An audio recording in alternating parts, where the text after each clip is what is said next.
Marie Curie. Part 2 of 2 Nobel Prizes. In December 1903, the Royal Swedish Academy of Sciences awarded Pierre Curie, Marie Curie, and Henry Becquerel the Nobel Prize in Physics, in recognition of the extraordinary services they have rendered by their joint researches on the radiation phenomena discovered by Professor Henry Becquerel. At first, the committee had intended to honor only Pierre Curie and Henry Becquerel, but a committee member and advocate for women scientists, Swedish mathematician Magnus Gostam Leffler, alerted Pierre to the situation, and after his complaint, Marie's name was added to the nomination. Marie Curie was the first woman to be awarded a Nobel Prize. Curie and her husband declined to go to Stockholm to receive the prize in person. They were too busy with their work, and Pierre Curie, who disliked public ceremonies, was feeling increasingly ill as Nobel laureates were required to deliver a lecture. The Curies finally undertook the trip in 1905. The award money allowed the Curies to hire their first laboratory assistant. Following the award of the Nobel Prize, and galvanized by an offer from the University of Geneva, which offered Pierre Curie a position, the University of Paris gave him a professorship and the chair of physics, although the Curies still did not have a proper laboratory. Upon Pierre Curie's complaint, the University of Paris relented and agreed to furnish a new laboratory, but it would not be ready until 1906.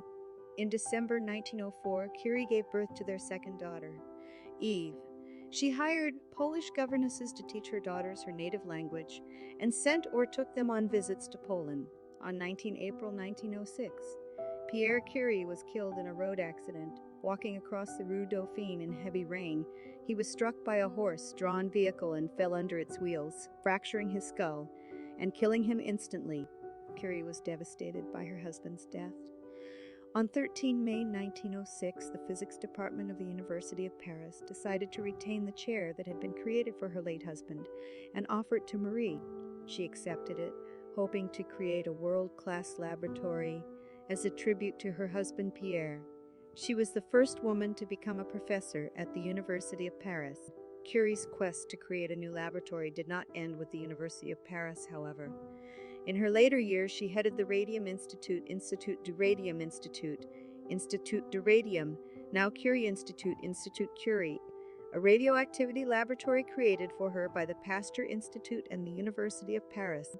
The initiative for creating the Radium Institute had come in 1909 from Pierre-Paul Émile Roux, director of the Pasteur Institute, who had been disappointed that the University of Paris was not giving Curie a proper laboratory and had suggested that she move to the Pasteur Institute. Only then, with the threat of Curie leaving, did the University of Paris relent, and eventually the Curie Pavilion became a joint initiative of the University of Paris and the Pasteur Institute. In 1910, Curie succeeded in isolating radium. She also defined an international standard for radioactive emissions that was eventually named for her and Pierre, the Curie.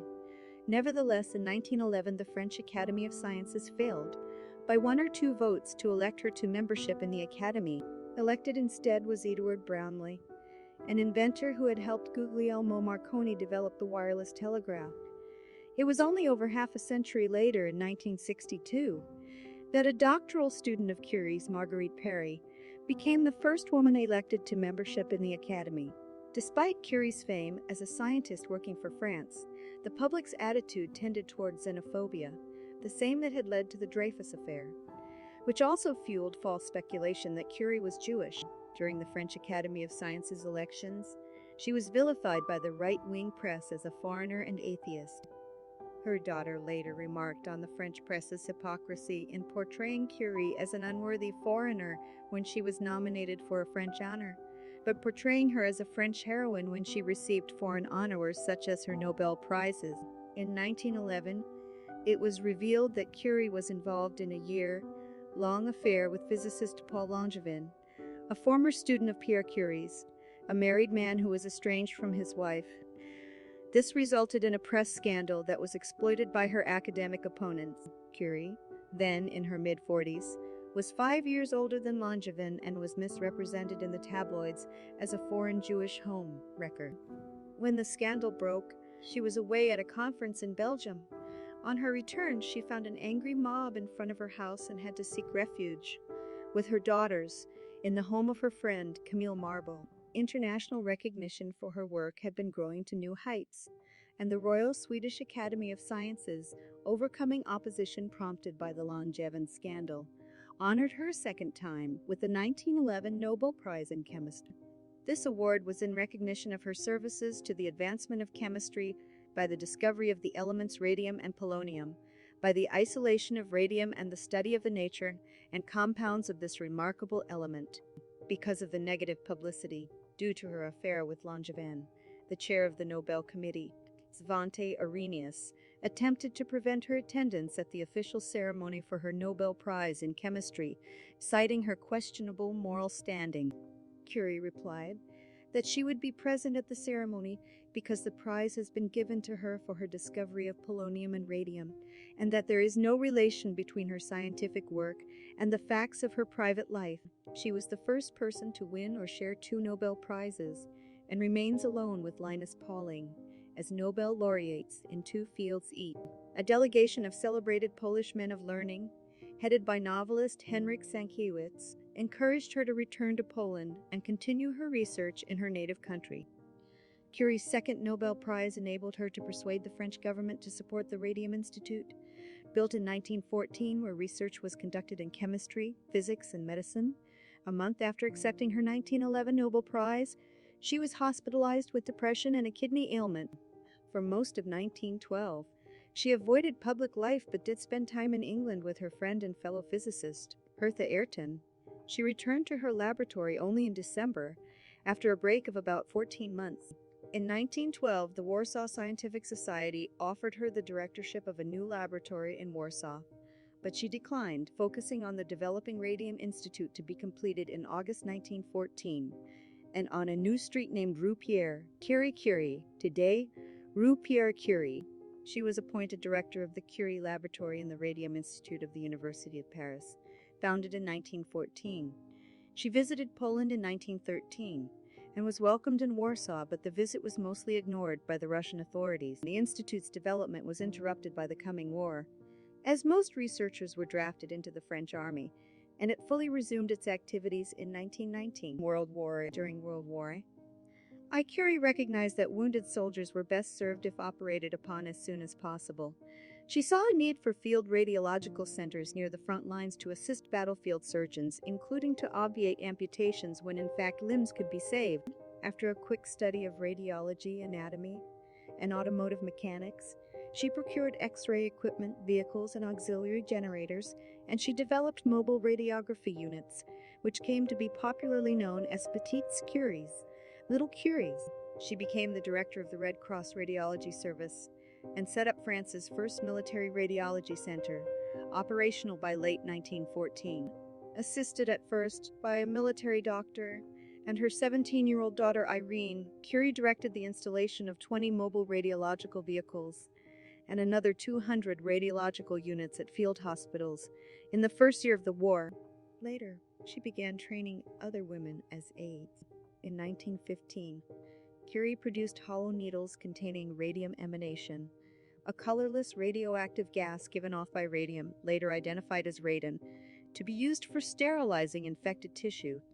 She provided the radium from her own 1-gram supply. It is estimated that over 1 million wounded soldiers were treated with her X-ray units. Busy with this work, she carried out very little scientific research during that period.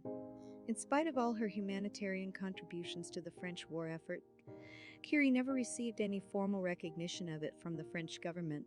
Also, promptly after the war started, she attempted to donate her gold Nobel Prize medals to the war effort, but the French National Bank refused to accept them. She did buy war bonds using her Nobel Prize money. She said, "I am going to give up the little gold I possess.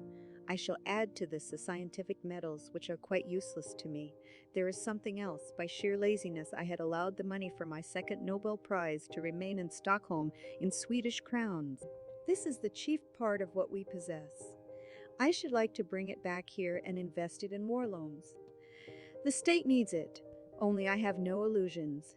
This money will probably be lost." She was also an active member in committees of Polonia in France, dedicated to the Polish cause. After the war, she summarized her wartime experiences in a book, Radiology in War, 1919. Post-war years. In 1920, for the 25th anniversary of the discovery of radium, the French government established a stipend for her. Its previous recipient was Louis Pasteur, 1822. In 1920, she was welcomed triumphantly when she toured the United States to raise funds for research on radium. Mrs. William Brown Melanie, after interviewing Curie, created a Marie Curie Radium Fund and raised money to buy radium, publicizing her trip. In 1921, U.S. President Warren G. Harding received her at the White House to present her with the 1 gram of radium collected in the United States, and the First Lady praised her as an example of a professional achiever who was also a supportive wife. Before the meeting, recognizing her growing fame abroad, and embarrassed by the fact that she had no French official distinctions to wear in public, the French government offered her a Legion of Honor award, but she refused. In 1922, she became a Fellow of the French Academy of Medicine. She also traveled to other countries, appearing publicly and giving lectures in Belgium, Brazil, Spain, and Czechoslovakia. Led by Curie, the Institute produced 4 more Nobel Prize winners, including her daughter Irene Joliot-Curie and her son-in-law, Frederick Joliot-Curie. Eventually, it became one of the world's 4 major radioactivity research laboratories, the others being the Cavendish Laboratory, with Ernest Rutherford, the Institute for Radium Research Vienna, with Stefan Mayer, and the Kaiser Wilhelm Institute for Chemistry, with Otto Hahn and Lise Meitner. In August 1922, Marie Curie became a member of the League of Nations' newly created International Committee on Intellectual Cooperation. She sat on the committee until 1934 and contributed to League of Nations scientific coordination with other prominent researchers, such as Albert Einstein, Hendrik Lorentz, and Henry Bergson. In 1923, she wrote a biography of her late husband, titled Pierre Curie. In 1925, she visited Poland to participate in a ceremony laying the foundations for Warsaw's Radium Institute. Her second American tour in 1929 succeeded in equipping the Warsaw Radium Institute with radium. The institute opened in 1932 with her sister Bronislawa, its director. These distractions from her scientific labors and the attendant publicity caused her much discomfort but provided resources for her work. In 1930, she was elected to the International Atomic Weights Committee, on which she served until her death.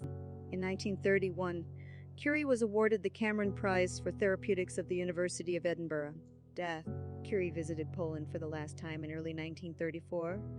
A few months later, on 4 July 1934, she died aged 66 at the San Selmo Sanatorium in Passy, Haute-Savoie, from aplastic anemia believed to have been contracted from her long-term exposure to radiation, causing damage to her bone marrow. The damaging effects of ionizing radiation were not known at the time of her work, which had been carried out without the safety measures later developed. She had carried test tubes containing radioactive isotopes in her pocket, and she stored them in her desk drawer, remarking on the faint light that the substances gave off in the dark. Curie was also exposed to X-rays from unshielded equipment while serving as a radiologist in field hospitals during the First World War. When Curie's body was exhumed in 1995, the French Office de Protection contre les rayonnements ionisants (RP) concluded that she could not have been exposed to lethal levels of radium while she was alive.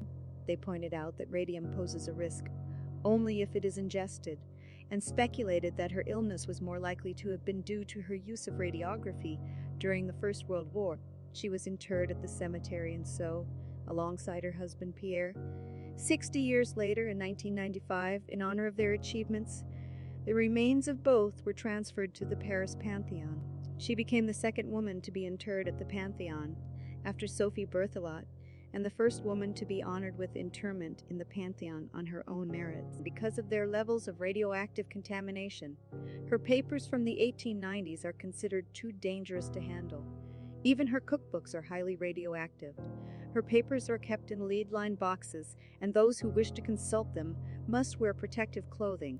In her last year, she worked on a book, Radioactivity, which was published posthumously in 1935. Legacy. The physical and societal aspects of the Curie's work contributed to shaping the world of the 20th and 21st centuries.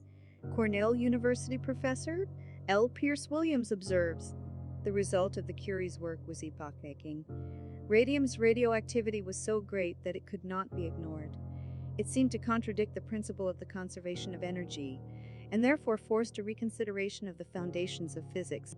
On the experimental level, the discovery of radium provided men like Ernest Rutherford with sources of radioactivity with which they could probe the structure of the atom. As a result of Rutherford's experiments with alpha radiation, the nuclear atom was first postulated. In medicine, the radioactivity of radium appeared to offer a means by which cancer could be successfully attacked. If Curie's work helped overturn established ideas in physics and chemistry, it has had an equally profound effect in the societal sphere. To attain her scientific achievements, she had to overcome barriers in both her native and her adoptive country that were placed in her way because she was a woman. This aspect of her life and career is highlighted in Françoise Giroud's Marie Curie, a life which emphasizes Curie's role as a feminist precursor. She was known for her honesty and moderate lifestyle. Having received a small scholarship in 1893, she returned it in 1897, as soon as she began earning her keep. She gave much of her first Nobel Prize money to friends, family, students, and research associates. In an unusual decision, Curie intentionally refrained from patenting the radium isolation process so that the scientific community could do research unhindered. She insisted that monetary gifts and awards be given to the scientific institutions she was affiliated with rather than to her. She and her husband often refused awards and medals. Albert Einstein reportedly remarked that she was probably the only person who could not be corrupted by fame. Hey everyone, I hope you enjoyed the video. If you did, please don't forget to give it a thumbs up, subscribe to the channel, and ring that bell to stay updated on all our latest content. Thanks so much for watching, and I'll see you in the next one.